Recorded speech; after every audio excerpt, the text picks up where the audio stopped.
An old sage once shared me a simple but powerful phrase. According to him, when pronounced in the midst of the heated discussion, she has the gift of making the other silent not because she was defeated, but because she sees something she didn't see before. From there, continuing the debate loses meaning. This is not a matter of cunning or manipulation, but of genuine wisdom, which transcends any logical argument. People often argue because they don't hear themselves. Each one defends his point of view with such conviction that the conversation becomes a battlefield where words are weapons and pride the fuel. The more it is insisted on proving who is right, the more the dialogue moves away from the essence and becomes only noise. True wisdom is not to put out the fire of discord to force, but to remove what feeds it. I once witnessed two neighbors in an intense fight for a piece of land. One shouted that the ground was his, the other swore not. They were on the verge of actually reaching the roads when an elderly rabbi, in a serene voice, interfered. This land does not belong to any of you. It belongs to the one who gave us life. With this phrase, he made them reflect. Are you fighting for the ground or their own dignity? The conflict ceased on the spot. They realized that they actually fought not for position, but for the ego. Modern research confirms this idea in another way. In a discussion, our brain does not seek the truth, but victory. We protect our self-image, even when we know we are wrong. However, when we remove pride from the equation and rescue the real purpose of the conversation, the conflict loses strength. This is exactly what makes the phrase mentioned by the wise. She is disarming in her simplicity. You may be right. By saying it, you do not admit defeat, but dissolve the tension. The other is silent not because he was overcome, but because his need to win is satisfied. Only then can the dialogue flow to what really matters, not who is right, but what is fair. This is not a tactic, but a deep lesson. After all, rarely leads to the truth. It is born where there is silence and willingness to hear. A millennial tradition teaches that perhaps listening is wiser than who knows how to speak. When I first heard this phrase, I thought it carried a tone of weakness. What do you mean to the other? You can be right. Wouldn't it be the same as giving up? But the old man smiled and replied, try it, and you will see the strength that is in it. Time later, I found myself in a fierce discussion with a co-worker. Each one insisted in their position. The voices raised, and the words became harder. That's when I remembered the advice and said, wait, you may be right. Immediately, he lowered his voice. His face changed. The fight gave way to a dialogue. Together, we found a solution that answered both. Then I understood that true wisdom is not in winning, but in preserving respect and reaching the essence of things. There is a proverb that says, it is not wise who always overcomes discussions, but perhaps avoiding them. The real force is not imposing its reason, but in freeing the conversation of the weight of the ego. Current studies explain that when we feel threatened, our brain goes into defense mode. We stop listening to facts and came to see only the attack. But if the threat is neutralized, the mind opens. Only then is it possible to deal with the subject clearly. I remember another case in our community. Two men argued about who had the right to lead a ceremony. Each thought he was more worthy, and rivalry threatened to divide the group. That's when an elder intervenes. You may be right, but ask yourself, what do you want more, be right or be useful? These words changed everything. They realized that pride was worth no more than the common purpose. The expression you may be right works because it disarms without humiliating. It does not interrupt, but it makes room for silence and a new meaning. Sometimes we think arguing gives us strength. We feel an impulse of energy by proving our point, but in reality, conflict consumes our energy, steals our time, and erodes relationships. In the end, there is only tiredness and resentment, even for those who won. I met a man who argued for everything in the market, at home, with his family. I always needed to have the last word. Over time, people came to avoid it. No one wanted to live without he only seeing himself. It was isolated, although I believed it was always right. Your story proves that winning debates is not the same as winning in life. My grandfather acted in the opposite way. Rarely went into discussions. If the conversation warmed,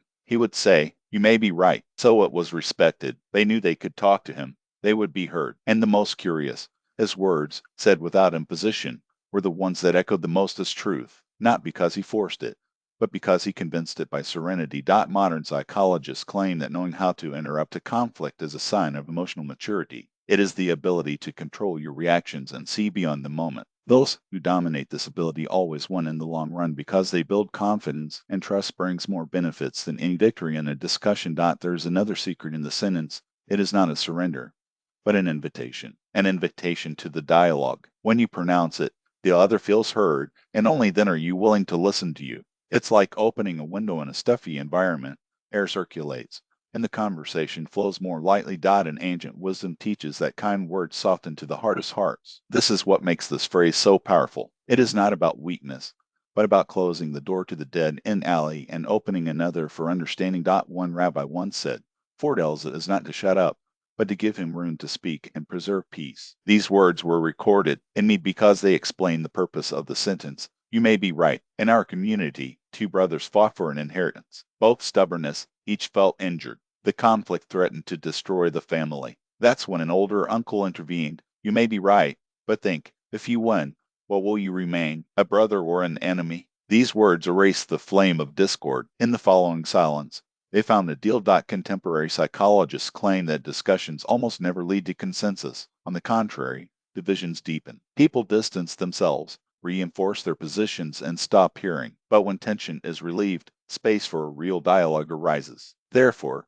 it is so important to know when to stop. My father taught me that not every truth needs to be proven. The authentic truth reveals itself when the noise ceases. He applied this principle. If the conversation was tense, he said calmly, "You may be right." And surprisingly, it was after this moment that people started to value their opinion. This phrase also works because it does not carry aggression, but respect. And respect disarms more than the most accurate arguments. When someone feels valued, even in disagreement, he is open to hear what you have to say. An old maxim teaches that peace is worth more than the discussion, for it generates enemies, while it creates allies. And often, a single ally is worth more than 10 wins. The expression "you may be right" not only ends a conflict, but inaugurates a new beginning. She reminds us that the truth is not who speaks louder or more cunning, but who is willing to listen. I once asked a wise rabbi, "If I say that, won't you think I'm weak?" He replied, "Weak is one who can't control his ego to preserve what really matters. True force is not in mastering others, but in mastering yourself. The forte is the one who controls his wrath," says ancient wisdom. If you can interrupt a discussion, it is because it dominates your emotions, and that's the greatest of virtues. Today we call this emotional intelligence, a more valuable skill than any diploma, because it builds relationships, closes business, and creates confidence. People are attracted by those who do not spend energy on useless battles. Our tradition has always made it clear: discussing for the truth is noble, discussing for pride is destructive. If you argue only to show off, waste time and respect. But if you seek the truth, you will only find it in silence, not in the noise of words. I saw this simple phrase save weddings. A couple screamed, full of grudge, until one of them said, "You may be right." Suddenly the tension has evaporated. The tears gave way to a new silence, and in that silence they heard, for the first time in months, words of love that were once lost in the noise. I saw the same phrase save societies. Two partners, about to separate, were trapped in a war of egos, until one of them muttered, "You may be right." It was as if a curtain fell. Suddenly they were no longer adversaries, but allies again. This sentence is a key. It opens the door to a place where there is no pride or screaming, just the possibility of moving on. Remember, a discussion does not make you richer, wiser, or happier. She only steals her energy.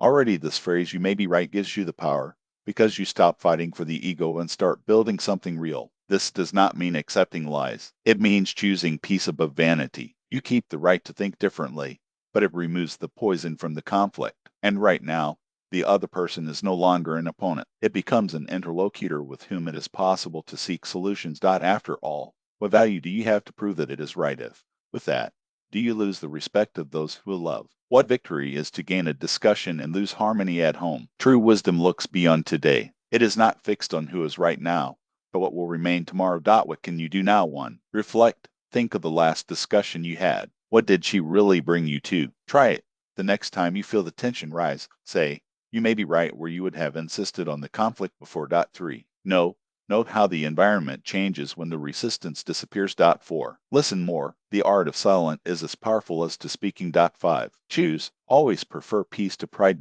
Millennial wisdom teaches, better to lose a discussion than losing a brother. Enemies, the world has who spare. Allies, these are rare treasures and need to be kept carefully. You are not weak. He just forgot the power of discipline and purpose. Recover it. Here we learn to find the words that silence noise and restore respect.